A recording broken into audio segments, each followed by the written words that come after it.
This morning, it is our first Sunday morning presser for the year 2026, and with me this morning, I have the pleasure of having my colleague, my brother, my friend, the Honourable Sean Sobers, Member of Parliament for Tabaquite, but also the Minister of Foreign and CARICOM Affairs. Joining myself this morning to have a discussion on HEC matters and issues, I have my friend, my brother, Chairman Mr. Feroze Khan, and myself, Minister of Housing and Member of Parliament for Caroni Central. This morning, before I turn over to my friend and my colleague, my brother, Minister Sobers, I would just like to congratulate our esteemed Prime Minister, the Honourable Kamala Persad-Bissessar, for her decisive leadership since taking on the position of Prime Minister on April the 28th, 2025. And she has shown strong leadership over the last 9 months in leading our country back to where we would like it to be, both Trinidad and Tobago. So I would like to thank her for a great job that she has been doing with her team since taking up the mantle of Prime Minister on April the 28th. So this morning we have joined with us here the media, and I would like to turn over to my Minister, Sean Sobers, to give us a little discourse on what has been happening over the last 24 to 48 hours.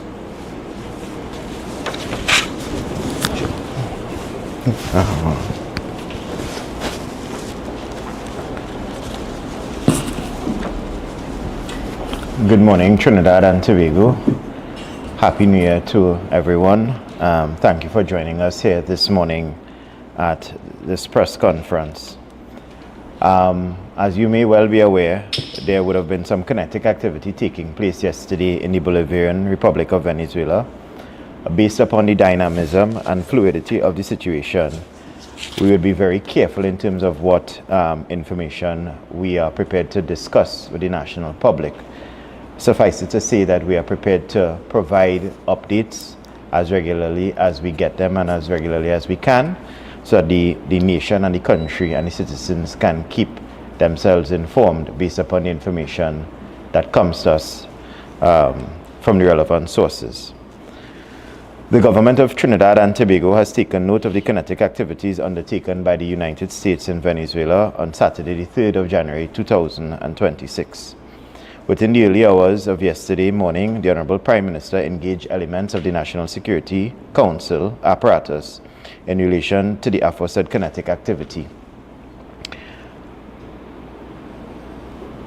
Previously developed procedures were engaged and effectuated immediately. The Honourable Prime Minister and elements of the National Security Council continue to be engaged and monitor the situation as it evolves and unfolds. Yesterday morning as well too, I was contacted by the head of the Trinidad and Tobago mission in Caracas, who informed me of the developments as they were unfolding. Based upon that information, the established procedures were immediately activated and discussed between the mission and the ministry, and they were promptly implemented. I can confirm that the mission was adequately prepared with sufficient supplies of water and power, and both the head of mission and the military attaché are safe and secure. The head of mission immediately utilized the mission's database and began contacting Trinidad and Tobago nationals residing in Venezuela, as well as those visiting the island of Margarita, to confirm their safety and well-being. I can further confirm to the public that the mission remains intact, the officers attached to the mission are safe, and all Trinidad and Tobago citizens residing in Venezuela have been accounted for. I further repeated this step this morning before this press conference, and I had a conversation with Mr. Chinslick, who is the head of mission and head of chancery across in Venezuela, and he again confirmed as of this morning all Trinidad and Tobago nationals residing or visiting the Bolivarian Republic of Venezuela are safe and secure. There have been no reports of any Trinidad and Tobago nationals suffering any injury or any fatalities.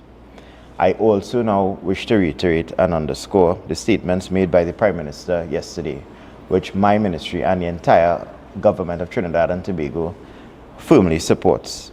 Trinidad and Tobago was not a participant in the kinetic activities conducted by the United States on January 3, 2026 in Caracas.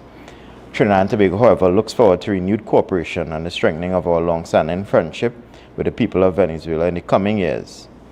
As the Prime Minister indicated, we hope and pray that God continue to guide and protect the people of Venezuela as they transition away from years of oppression and dictatorship toward a new pathway of democracy, justice, and prosperity. Thank you.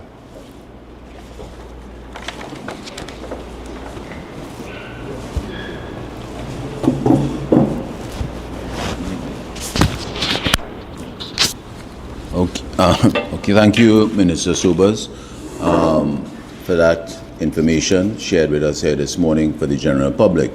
I will ask, I know the media has a lot of questions for Minister Sobers, so we'll take questions at the end of the press conference. So I'd like to just join, ask my friend, my colleague, Chairman Feroze Khan, to come up and give his views on certain things that have been happening in the HEC. Thank you very much, Honorable Minister David Lee, my colleague and friend for many years, Honorable Sean Sobers, my fellow colleague at the press conference this morning. Greetings to our Honorable Prime Minister and all members of the government of Trinidad and Tobago. Special Happy New Year greetings to the public of Trinidad and Tobago. And I want to start by congratulating my colleague, Minister Sean Sobers, on a brilliant delivery on the circumstances of the last 24 to 48 hours.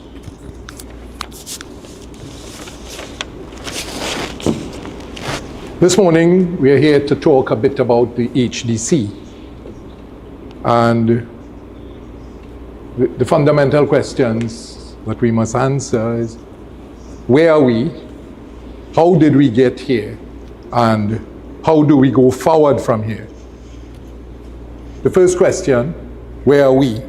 The HDC finds itself in a very difficult situation where we have bills owed to suppliers and contractors in excess of 600 million, that we have a deficit in the employees' pension fund in excess of 300 million, and an amount owed to the banks in excess of our approved overdraft limits of about 100 million.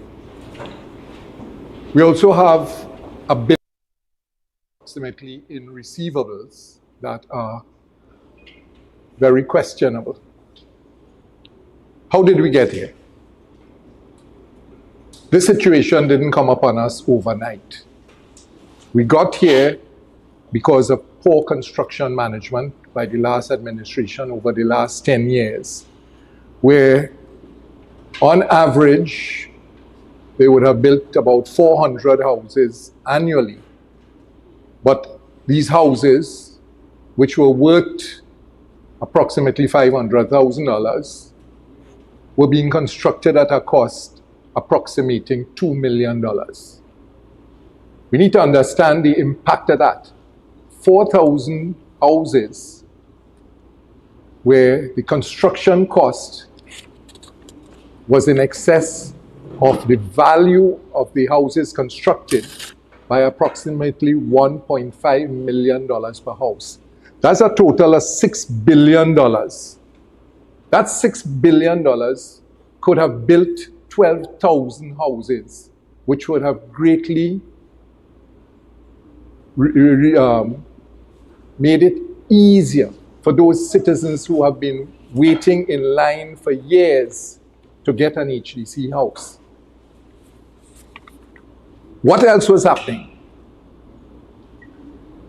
Over the last 10 years, we've had maintenance contracts issued without tender to certain friends, families, and financiers of the last administration that run at a rate of about $150 million a year. That is another $1.5 billion that have been spent on contracts mainly aimed at rewarding persons who were friends, families, and financiers of that last administration. I want you to understand, we are in Chaguanas here, not too far from Cuba. Many of you are familiar with Cuba. I come from Cuba myself, so I'm very familiar with Cuba. But can you imagine that we have been spending $750,000 a month to cut grass in Cuba? I don't think Cuba have enough grass to be worth $760 million that we have to cut grass in Cuba. And who is getting this grass cutting contract?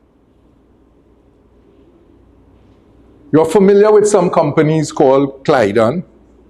I.A.N. getting over $300,000 to cut grass in the proximity of the Roystonia ECC Center,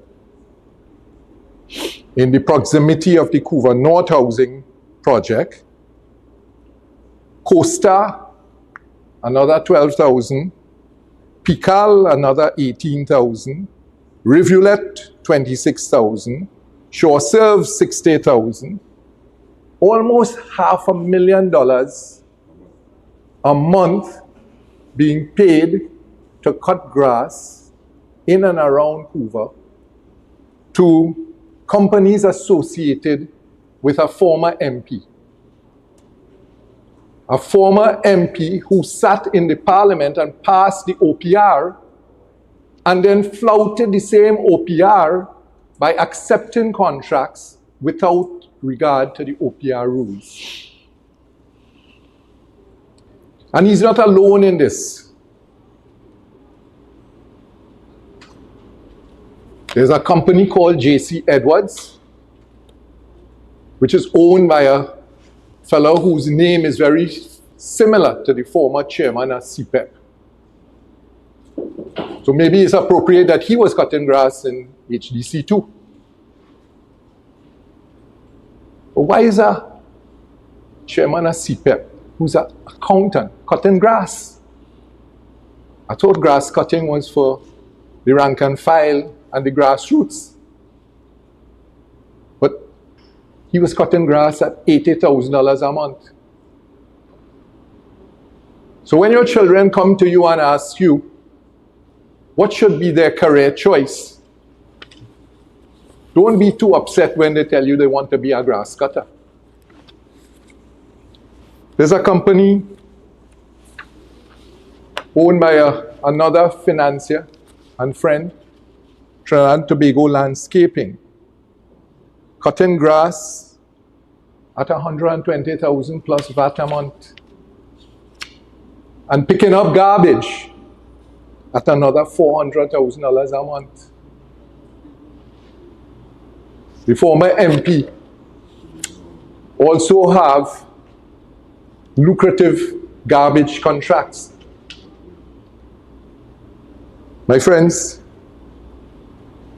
in total, that former MP and companies associated with him have been billing HDC $2.5 million a month for the last 10 years. That's $300 million being paid over the 10 years to one man. Trinidad and Tobago Landscaping bills the HDC nearly $500,000 a month.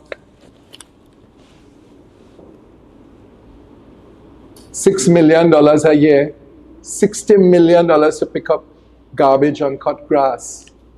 A fellow whose name sounds like Gabriel, maybe he was the angel, because he got such a wonderful contract. So my dear friends, this is what has brought us here. HEC also owns 7 malls, which are next to our housing developments. And on average, we generate bills of about $1 million for rental revenue. But we carry costs of $10 million a year to maintain these malls. Make that make sense. 10 years of managing these malls, $100 million gone down the drain. How many houses we could have built with that? How many other goods and services we could have provided with that? And it was not just that.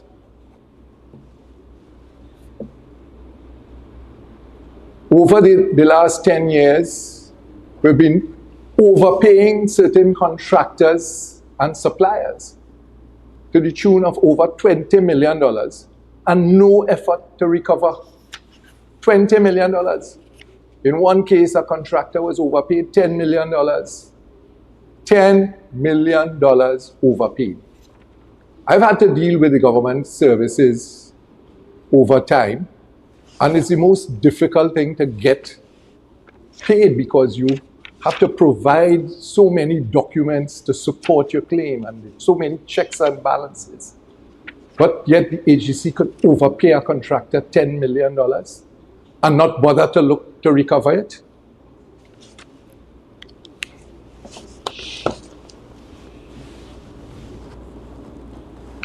How do we go forward from here?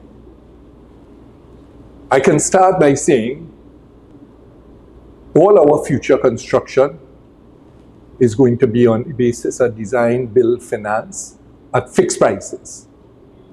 So those overruns and variations and the mismanagement will not happen.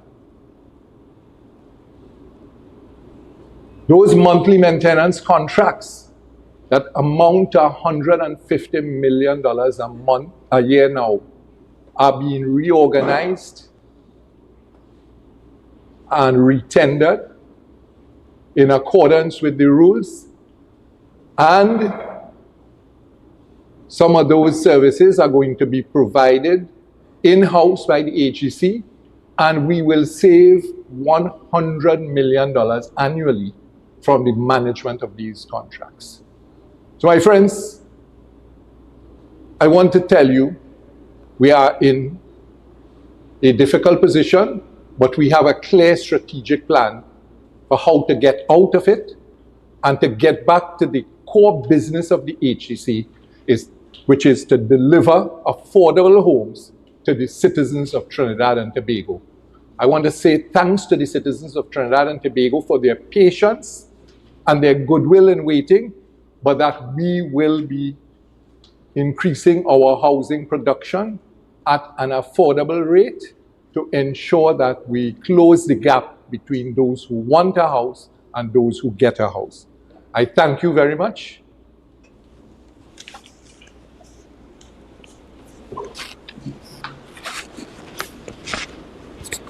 Thank you, Chairman Khan, for that information about HEC.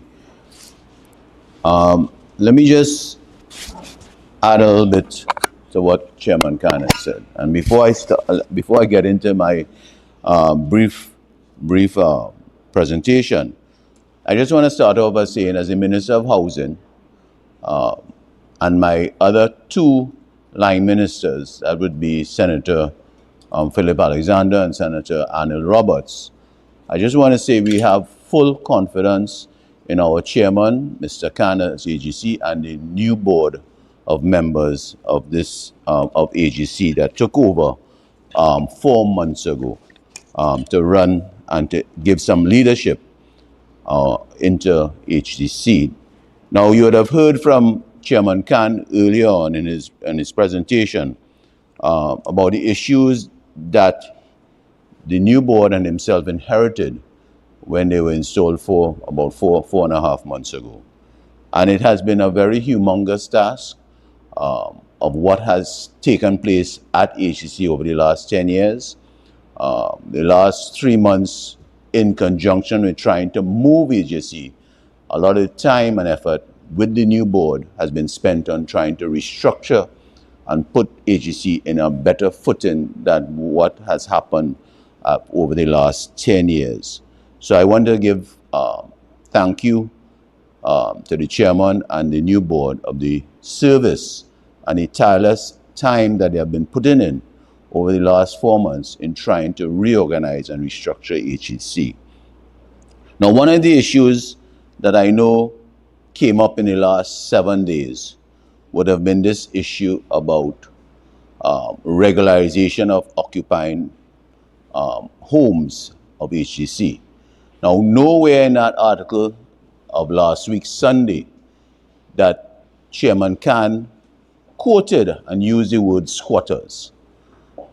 And I think that word squatting was where the media sensationalized, and it went in a different direction that really and truly that Chairman Khan was trying to give an insight into what has been happening at HEC. Now, over the last couple days, someone just woke up from their sleep. I have not heard from that member of parliament for quite some time, since being installed as a member of parliament in parliament sometime in May 2025. I have not seen her, I have not heard from her until a couple days ago when she released an article, a media release, and that is who I'm talking about, is the member of parliament for, I think it was, there's a change of name, Aruka, but she used to belong to Aruka Maloney.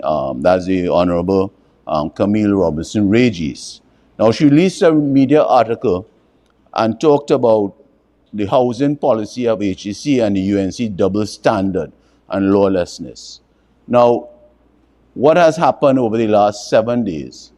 I think the new board was a little bit misled because they were given a policy document that started under the last administration underneath the same member of parliament, Camille Robinson Regis, and it talked about regularization of occupancy policy.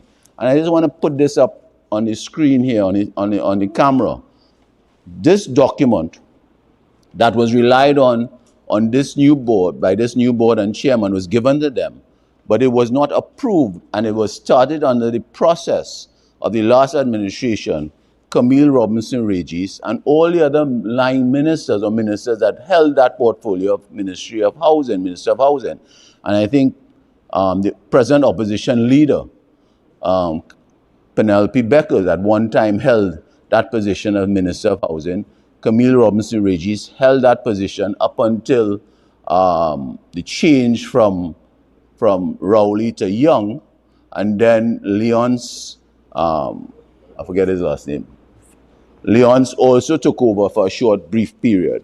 Now, this is a document that is at HEC that was presented to the then ministers of Ministry in the Ministry of Housing under the PNM administration, and it talked about regularization occupancy policy, and it's basically, there's a host of different issues of people occupying homes illegally on HEC sites.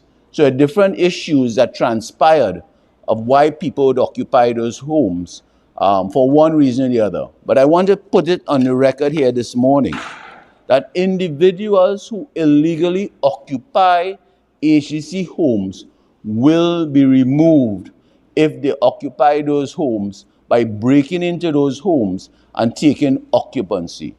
That is a no-no for under this government. We will not allow that lawlessness. I know in the last 7 days, a lot of people have been breaking into homes. I've gotten a lot of reports. The Chairman Khan has gotten a lot of reports, especially in the Greenville area. I have gotten reports in the Oasis area, in Chaguanas East. I've gotten reports in my own constituency of Caroni Central, Cashew Gardens, where people feel that they can just go in and occupy these homes, and they are saying basically, come and catch me if you can. And we will not allow that. I have spoken to Chairman Khan, and we will let the law deal with the issues. Our security division is also looking to those areas of illegal occupancy. Now, I want to put that on the table here this morning, that again, those individuals who feel they can occupy an HGC home by just breaking into the homes and occupying illegally, that is a non-starter. It will not happen underneath my watch or underneath Chairman Khan's watch or under the Prime Minister, the Honorable Kamala Prasad-Desessar. So we have heard a lot of issues that are transpiring at HGC. It is a very difficult organization that when we came on board, we took over, it is really running in a deficit, and we cannot allow the taxpayers to keep funding HGC where we have a stock of homes that can be utilized to be able to generate revenue to help the individuals in Trinidad and Tobago who need their homes. All right, so that I want to put it again on record that the fairness and transparency will take place. It has never stopped underneath my watch, underneath Chairman Khan's watch. We will ensure that the fairness and transparency continues in delivering homes to the citizens of Trinidad and Tobago. I don't think there's much more for me to add. You have listened to Chairman Khan of the kind of corruption that has taken place over the last 10 years under HGC with the different types of maintenance contracts, the high cost of construction, and the list goes on. And as we roll out that whole restructuring at HGC, a lot more information is coming to hand. Again, before I end, I would like to thank Chairman Khan for his hard work and the board for the tireless, lengthy time and a lot of time that they are putting in trying to restructure HGC and what has taken place over the last 10 years.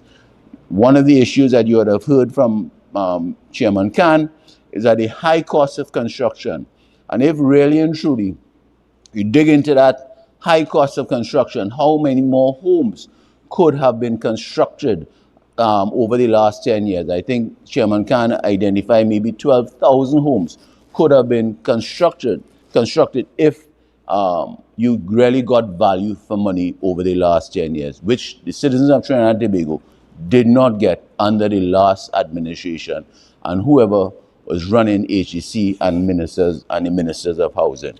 So again, those are my few words, brief statement that we would like to make on HGC, clearing up that whole issue about illegal occupation of homes at HGC. And there's no way, I want to say to you, there's no way when I read back the article that Mr. Khan quoted and stated that there were squatters at HGC housing development. So I now turn it over. We will now end, and I'll ask if there are any questions from the media. And you can identify which minister or Chairman Khan you would like to ask questions to.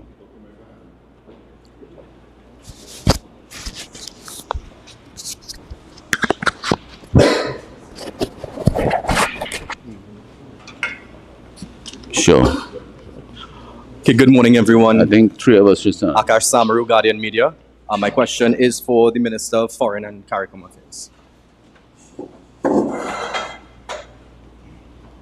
Feroze Khan. Morning, Akash. Morning, Minister Sobers. My first question, why is the Prime Minister not here to address us on the extraordinary thing that happened yesterday in Venezuela?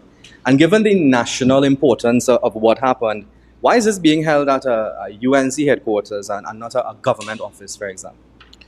Thank you for the question. The Prime Minister, since in and around, I would say maybe about 2:20 yesterday morning, has been engaged with several different tiers of the apparatus of the National Security Council. That engagement is a continuous engagement, and it continues even to today, and I suspect it will be ongoing for quite some time. A lot of the procedures that we have in place are consistent and continually being reviewed by the Prime Minister as the head of the National Security Council. This would have been obviously a very unique scenario for us. But because it is something that we have been continually monitoring for some time, it requires that type of hands-on approach which the Prime Minister has placed upon the situation. We think it important as an administration that the information getting out to the public in a consistent, timely manner is most important. And that's why the press conference was called.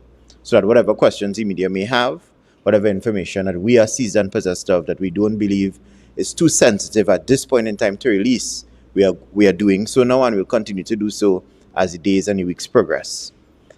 In terms of why we are holding the press conference at UNC headquarters, UNC headquarters is a central place to have this press conference. You all are out here on a weekend. We are here together. We are doing the press conference.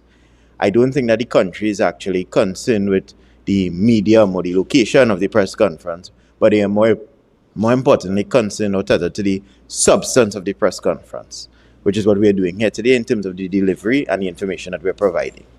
It's not matter of the location, and I love Shogunas. I'm talking about it under I'm glad UNC to hear you love banner. There's a Shogunas. UNC logo I on love the screen, Shogunas not too. Ministry of Foreign and CARICOM Affairs. It's UNC. This is the government of Trinidad and Tobago. I am here as the Minister of Foreign Affairs, Foreign and CARICOM Affairs. Minister Lee is here as the Minister of Housing. Feroze is here as the Chairman of the HCC. We are representatives of the government. We are providing the information which the public, I suspect that they would require to hear. Again, the substance is important, not the location. By all indications, Delcy Rodriguez will assume the role of acting president in Venezuela. How do you feel, and more importantly, how does the Prime Minister feel about that? Ms. Rodriguez has been publicly very critical of your government's decisions, even more so than maybe Nicolas Maduro. Now, it appears she's in charge now. How do you all feel about that? As it pertains to the people of Venezuela, we've always stood on the side of the people of Venezuela. We stand on the side of a safe, secure, transparent, democratic transition. The Prime Minister has always been extremely diplomatic in terms of her use of language as it pertains to the position, the evolving position in Venezuela, and will continue to do so. We support the people of Venezuela, and we support a safe, transparent, democratic transition. Who do you all recognize as the head of Venezuela right now? As it pertains to that particular question, I really don't think it arises. What arises is in terms of the transition. The questions that are being asked and the information that we are providing here this morning, we have to be extremely careful in terms of what we say. We need to be very sensitive and alive to the situation as it evolves, and based upon what is being asked, we'll provide the response that we think are tethered to that careful process. So you don't want to say right now? No, I think I've answered the question. It doesn't arise? That is the position. Okay. Now, for weeks we were told that the U.S. military presence was about drug interdiction efforts, but Venezuela was adamant it was about regime change and taking control of their natural resources. Given that the president of Venezuela has been ousted, and the U.S. president spoke about plans he has for Venezuela oil, does this government still maintain that this was about drug trafficking through Caribbean waters? So was this about drugs or oil? No. Our position still stands as it was before. The military intervention within the Caribbean region was based upon transnational crime. That has never changed. The U.S.'s position on that, as far as we are aware, has never changed on that. The other part of your question, respectfully, I think you would need to direct that to the White House. I mean, looking at the U.S. grand jury charges for Maduro, while specific mention was made in the indictment of drugs transshipment through and involving specific countries like Honduras, Guatemala, Colombia, Mexico, no mention whatsoever is made of transshipment through Trinidad and Tobago's territory waters. So, again, I have to ask you, was this really about drugs flowing through the country or removing Maduro? The military intervention within our waters was specific with respect to transnational crime affecting Trinidad and Tobago. Let us be very clear about that particular situation. Trinidad and Tobago, because of our geographical location, has been disproportionately affected by crime and transnational crime, specifically within the Southern Caribbean. The statistics demonstrate and prove that. Based upon the military intervention, based upon this government's administration, based upon the intervention by the Honorable Prime Minister, we would have seen as a country a drop in crime statistics to the tail end of last year and into this year, we would have seen a drop in murders, we would have seen a drop in serious crime. So it is clear that the intervention has worked. It is clear that this administration's approach to national security has worked. As it pertains to anything with respect to an indictment filed in the US, I again would humbly ask you to pose that question to the White House or to the relevant bodies within the United States that is dealing with that particular issue. Any other media would like to ask some questions? What we are passing the mics. Hi, Renessa Gajing, TV6 News. Now, we have seen the United States basically turn against one of its closest allies in Venezuela, which would have been the Vice President, Ms. Machado, right? Does Trinidad and Tobago have any concern as it pertains to its position with the United States in this kind of fluidity where we're seeing the U.S. having turned so quickly against Ms. Machado? Do we have any concerns about that? Trinidad and Tobago has shared a long diplomatic and fraternal relationship with the United States of America. That long fraternal diplomatic relationship will continue. Mm-hmm. Now, many are saying that we are basically supporting our superpower in snatching resources from another country. Do we have any concerns that we could end up in a similar position like Venezuela, perhaps, given that we also have natural resources and our proximity to Venezuela? Is this something that we support? No, we support the U.S. as a long fraternal diplomatic friend of Trinidad and Tobago. We support the people of Venezuela. We support a peaceful transition of power to a democratic state. That is the position of the government of Trinidad and Tobago. Us being a close ally to the U.S. in this situation, do we have any information at all as it pertains to the next steps with regards to the political transition in Venezuela? Because it doesn't seem that there's anything concrete at this time. Well, I'm glad that you said that. As you may well be aware, this is a fluid and dynamic situation. It is ever evolving. And as the situation changes, information will be shared, not only with Trinidad and Tobago, but with other regional bodies like the CARICOM and other member states within the Caribbean region, and I'm certain within the world. But as it evolves, I suspect that the information will be given on a need-to-know basis. Don't forget, we have Venezuela obviously involved in this situation because it's between the United States and Venezuela, and we have relationships with Venezuela that we keep alive and concrete as well too. And we wait and see. We don't want to pronounce on matters that could cause a flurry of conversation that is not necessary at this point in time. Stability is important, which is what we're providing here this morning. And given that neither of the ministers of national security, neither of them are here, right? Are you prepared to speak to national security type issues? Because we saw a convoy yesterday, heading into Chagaramas, and there are lots of rumors about what was being transported, which I don't want to see. Could you give us some insight into that cargo? One, the members of the national security apparatus that aren't here are currently engaged with the Prime Minister right now, as I would have mentioned at the beginning of the press conference. And two, in terms of any developments related to national security, you'd well be aware that that is a sensitive matter, and it would not be prudent to give any information on those issues. Right. Minister, Clint Chantak, Newsday. Three questions for you. Question one, do you expect now, given the developments in Venezuela, that we will proceed expeditiously and successfully to the conclusion of an OFAC arrangement for Dragon? One. Two. Well, let me deal with it. Do you expect a successful conclusion to a long-term OFAC license for Dragon now that what has happened in Venezuela has happened? Well, Clint, as you would be aware, the OFAC situation is something that is continuous. Developing the Dragon gas, right. Mannequin Cocaine, Lauren Manatee, they are all continuously developing situations. I mean, it's not something that is going to start today and finish tomorrow. It is quite a couple years long process to develop the gas, extract it properly, and bring it to shore, right. and ship it out accordingly and utilize it within Point Lisa and other areas within the country. Right. Second, So that is something that is continuously being looked at and worked out, and we will update the population accordingly as those things. Right. Now, the second question I have is two parts to this question. Firstly, are you familiar with the U.S. National Security 2025 strategy? No, I'm not published by aware. the White House? No, I mean, I guess obviously that would be something that the White House is Okay, developing. but I mean, it does have a bit of a foreign policy segue into it. in terms of the kinds of allies that the U.S. wants to have in terms of developing its foreign policy, particularly for the Western Hemisphere. And they dovetail a lot with the statements that the government has made since the deployment began. So my question to you is, one, are you familiar with that strategy? And two, does the government fully endorse said strategy by the U.S.? Our national security relationship with the U.S. is based upon many different things.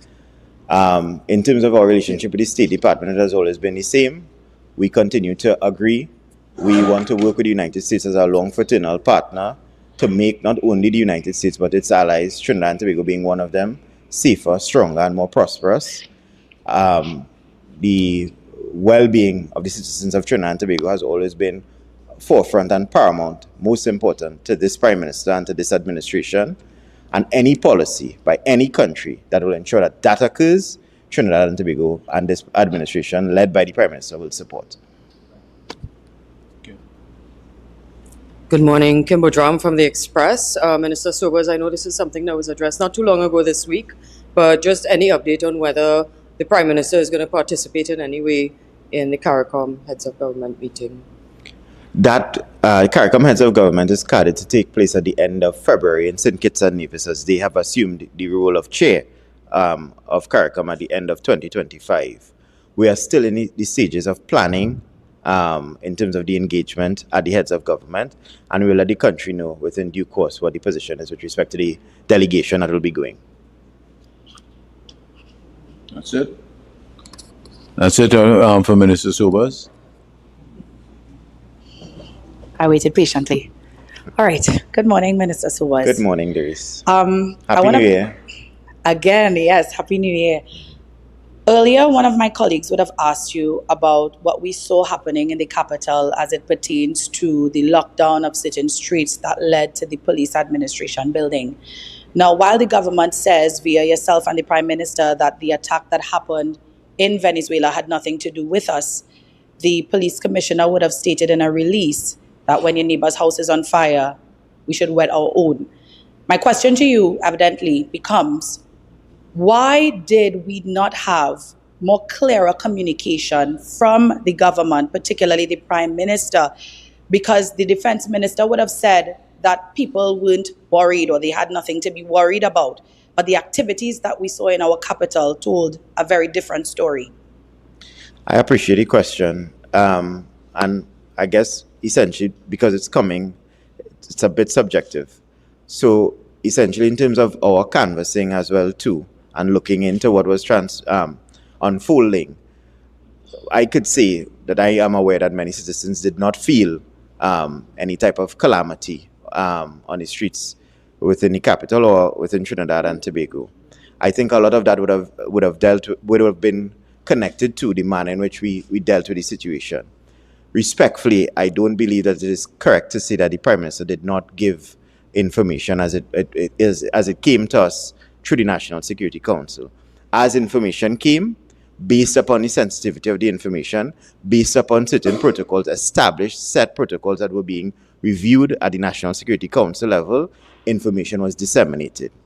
This is an ever-evolving situation, and being sensitive in terms of what we see, what we do, how we approach the situation is extremely important.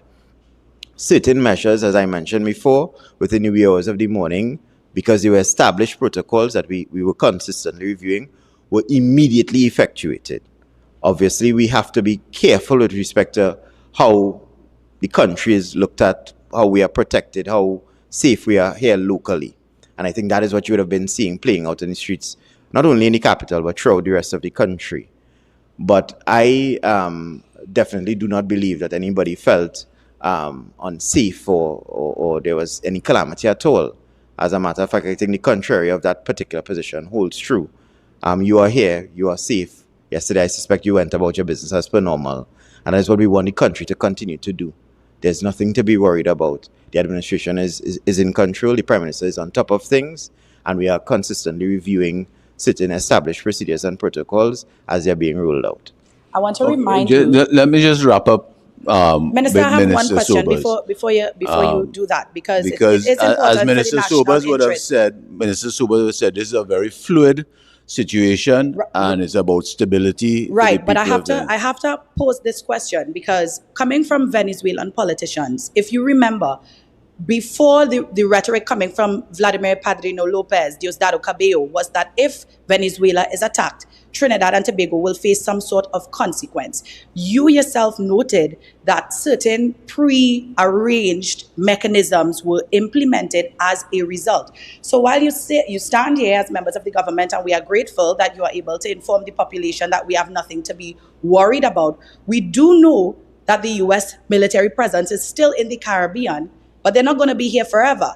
So the question becomes, what happens next? And is Trinidad and Tobago readying itself for any eventuality arising out of this attack, based in particular on what Venezuela has said, because it considers us complicit in these developments? Right.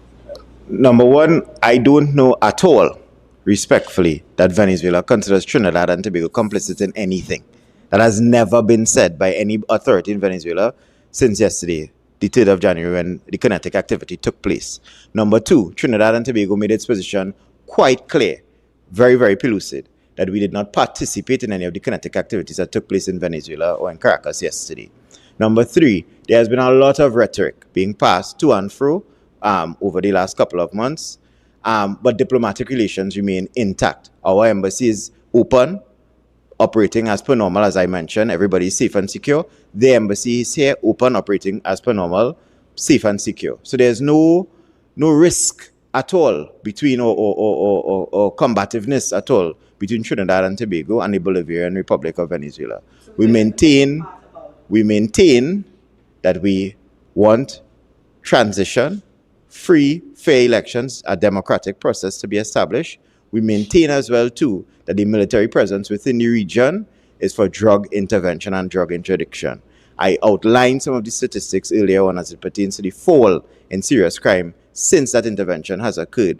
We've been disproportionately affected by that type of transnational crime for over 2 decades. And the statistics coming out of last year demonstrate how serious we are about arresting the criminal situation within this country. That is something that the public should be aware of. That is what the media should be asking us questions on. That is what it should be celebrated in terms of coming into 2026. And that is based upon a vision by our Prime Minister and the charge that is being led by him and this administration. So there's nothing to be worried about. Okay. All right. Let me just end the questions for Minister Sobers. A lot more will be happening over the next coming days, so I'm sure there are a lot more questions that will be posed to Minister Sobers. One important question: when will the Prime Minister and the National Security Council be reporting to the people of Trinidad and Tobago? I know discussions are ongoing. When can we expect that live in-person report update? I have just updated you in terms of what has been going on with the Prime Minister and the National Security Council. Not every single thing, obviously, because of the sensitivity of it, that occurs at the National Security Council level will be given to the public, because then you'd be alerting criminals to what we plan to do to stop crime within the country. As the situation evolves, as information comes to us, we will present ourselves and disseminate the information in a responsible manner, which is what I am doing here today, along with my colleagues. My colleague isn't asking you to disclose any sensitive information. She's asking the head of government and head of National Security Council. Head of National Security Council. I am a member of the National Security Council. The head of the National Security Council. She didn't address this for the SOE either. What I would say to that question is this, Akash. I think responsibly, at least from where I stand and where I sit sometimes, I think it's more important that we present information to the public so that they are seized and possessed of things that we believe is important for them to be aware. It is also important to place squarely on the record the Prime Minister is consistently and constantly working with the NSC and elements of the NSC to ensure that Trinidad and Tobago remains safe. You have a spokesperson here of the administration, spokespersons here of the administration giving the information. It is not being dealt with in a clandestine manner at all. It is very transparent and very open. And that is what you'll consistently get from this administration. You'll get results, you'll get transparency. Okay. We still have questions. No, no, no, no, no, no. Lakash, this thing has been fluid, as you well aware. We presented ourselves this morning. Minister Sobers presented himself to give some sort of clarity at this point in time. No, we're not running. We never run from anything, Akash. So that we no, no. I will end this part of the session with Minister Sobers, and I'm sure in the next coming days there will be a time where Minister Sobers will present himself again to the media and to the general public as the information unfolds. Okay. So again, thank you this morning.